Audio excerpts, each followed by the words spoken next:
Hello, welcome to Pop Along RC, the RC car channel dedicated to RC car racing, and we're all about getting you guys out racing RC cars. Now, whether you're a seasoned racer or an absolute noob, we've got something for everyone. Now, here in front of me, we have got two ready-to-run budget RC cars, which vary ever so slightly in that this is a two-wheel drive buggy and this one over here is a four-wheel drive buggy. We're going to talk about this one in another video, so do check out our videos on the Vantage brushless 2.0, this four-wheel drive ready-to-run buggy. But today's video we are talking about this. Now, this car here is possibly the most viewed car on our channel, and let me explain why. This is the car that I used in the first ever YouTuber race, which was a great success. It was a race between Pop Along RC, which was myself and Mark, Tomley from Tomley's RC, Kev from Kev Talbot, Gav from RC Kicks, and Noah from Noah's RC. And we took our 1/10 scale buggies indoors and had a race. Now, did the RB10 win? Absolutely not. This was going up against Pro, top of the range, the latest race buggies on the market.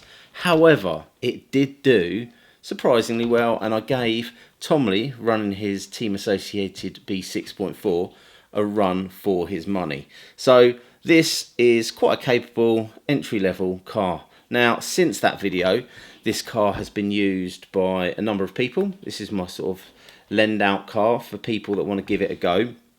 My son's raced this over at Stevenage. He's also raced it over at Stotfold.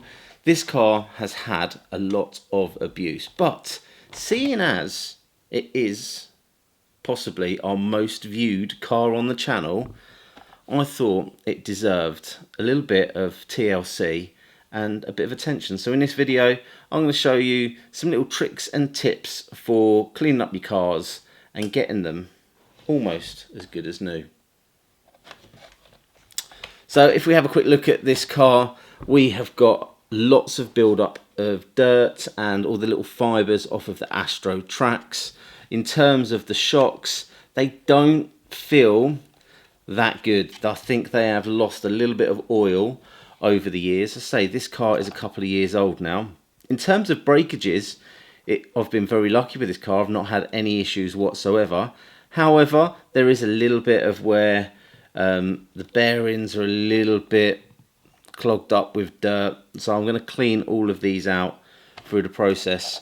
So some of the tools that might help you when keeping on top of RC car maintenance is, believe it or not, a couple of old paint brushes. And you want quite a firm bristle on these because they're ideal for dusting dirt out of all the grooves. So the first thing I would recommend is get yourself a decent paintbrush and you can clean off a lot of the surface dirt.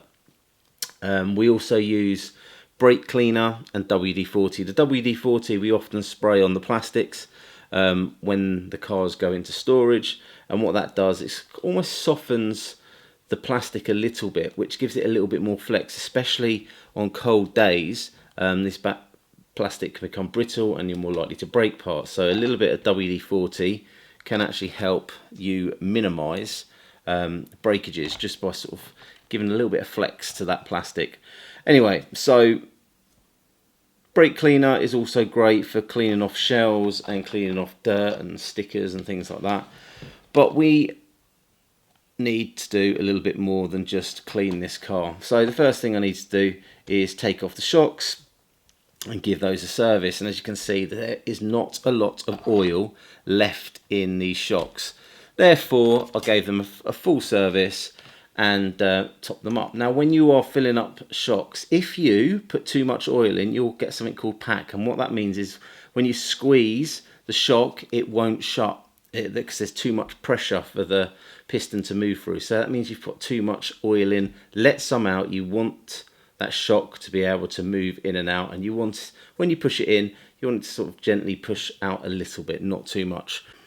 So I wasn't just checking over the externals. I wanted to get inside the car and take it apart, and I recommend people that are into the hobby of RC get used to taking your cars apart, because you're going to learn so much more about RC by doing that. And when I take cars apart, it makes sense. If you're going to do any changes or upgrades, that's the time to do it. So I have actually got a few upgrades for this car, which I will show you in a second. Literally 4 screws to take the back off. Then I need to undo these 2 screws here and that one there, and that should take off these 2, and I can replace it with some lovely blue bling, which are these ones just here. So let's get those fitted to the car. So take out these 2 screws, this end part comes out, and then you've just got the pins there, and it's literally a like for like replacement. Here we have the new alley part, and that is FTA S22B. Half of this that you need is the FTA S21B. There we go, that's the rear upgraded, all good. So as you can see, the rear of this car is looking a lot tidier now.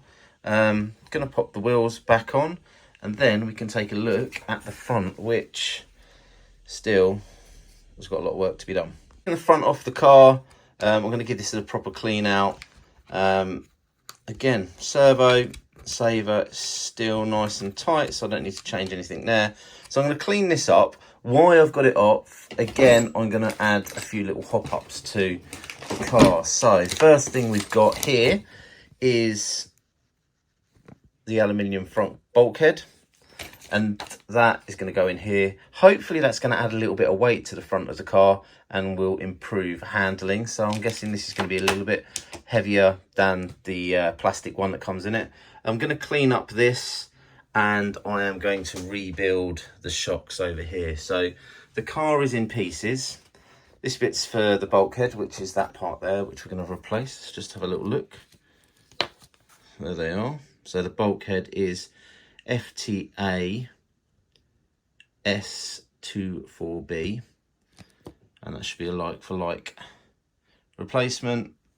Anyway, let's give it a clean. There we go. So I've taken the front off, and I've given it a nice clean, and you know what, the steering Ackerman moves really nicely. However, whilst I've got this apart, again, I'm going to take this as an opportunity to do some upgrades. These are completely optional, but again, I have got some blue alley parts to replace these. So let's get that done and get this car back together. To replace the Ackerman, it's actually 3 pieces. You've got this top piece, you've got 1 and 2 parts there. There are bearings as well. So the parts I'm using for this is FTAS 25B and FTAS 26B. You will need to take the ball studs off of the original pieces and transfer them across to the new parts.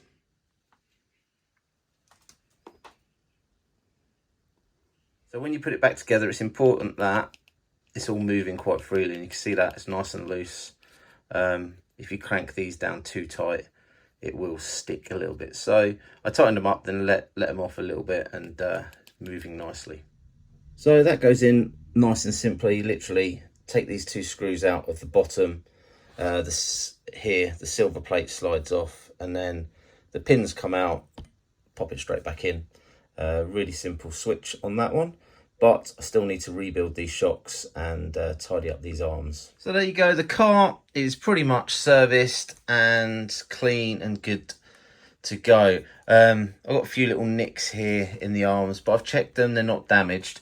However, as I've got the car apart, there are a couple more little hop-ups that I'm going to put on just because I think they look nice. So over here we have got the FTA S23B, and that's the steering arms, this part here. But I've also got this C hub, which is this bit here, which is C hub FTA S20B.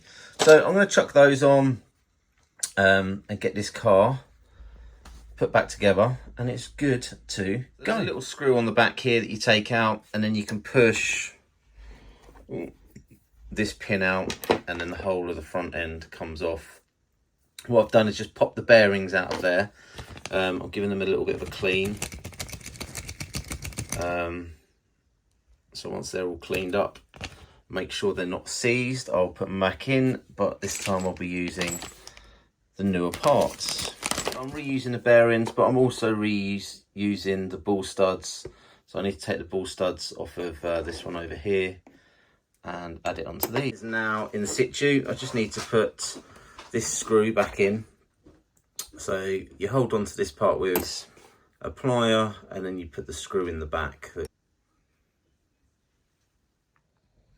So there it is. The car is now good to go, cleaned up, upgraded, tidied up, as good as new.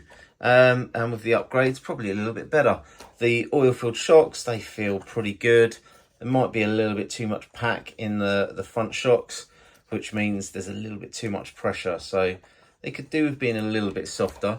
But overall, the car is good to go. So there you have it. The RB10 with all the blue bling. And the shocks are set up really nicely now. It just feels ready to race. So I will be taking this back out on the track. And again, let me just remind you, we have got this here. This is the Vantage 2.0 brushless edition. This is coming to a track very, very soon. I actually want to compete with this over at Hearts and run it on one of their club nights. So I possibly will change over to the main tyres that everyone runs on four-wheel drive buggies as opposed to using the stock ones. But other than that, I am going to run it straight out the box stock. So we're all about getting you guys into RC without breaking the bank. So hopefully you've liked this video. If you have, please like, subscribe, hit the old ding dong bell, and hopefully we'll see you soon.